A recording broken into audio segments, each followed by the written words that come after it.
Salam sahabat STMJ. Bacaan hari ini diambil dari 1 Yohanes bab 2 ayat 3 sampai 11. Di perikop ini saya terkesan dengan ayat 4 dan 6. Bunyinya, barang siapa berkata aku mengenal dia tetapi ia tidak menuruti perintahnya, ia adalah seorang pendusta dan di dalamnya tidak ada kebenaran. Barang siapa mengatakan bahwa ia ada di dalam dia, ia wajib hidup sama seperti Kristus telah hidup. Mengenal Allah tidaklah sama seperti kita mengenal sesama kita. Aku mengenal kamu dan kamu mengenal aku. Tetapi mengenal Allah ialah menuruti perintahnya dan ada di dalam kebenaran. Perintah yang dimaksudkan di sini ialah perintah untuk mengasihi. Semua perintah dan peraturan-peraturan Tuhan berpuncak pada perintah kasih, sebab Dia sendiri adalah kasih.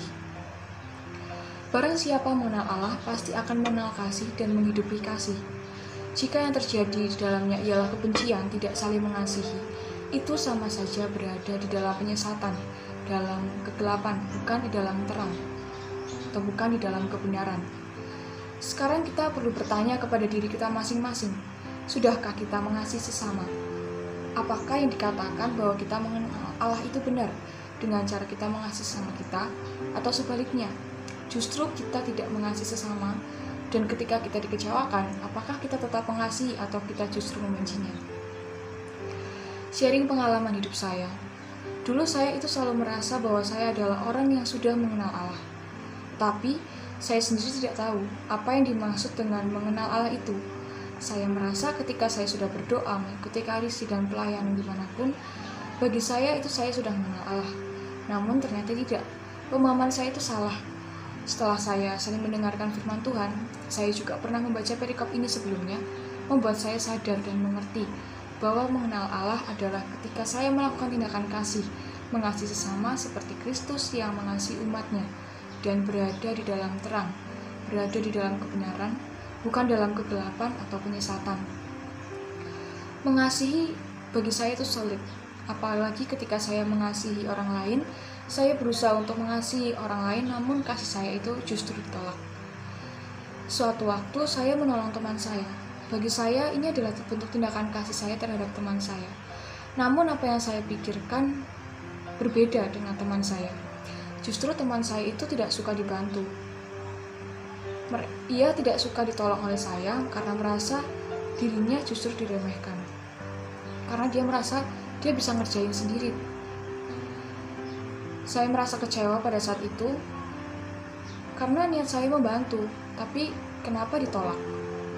Pada saat itu langsung saya menanamkan dalam diri saya tidak akan membantu teman saya apapun kesulitannya.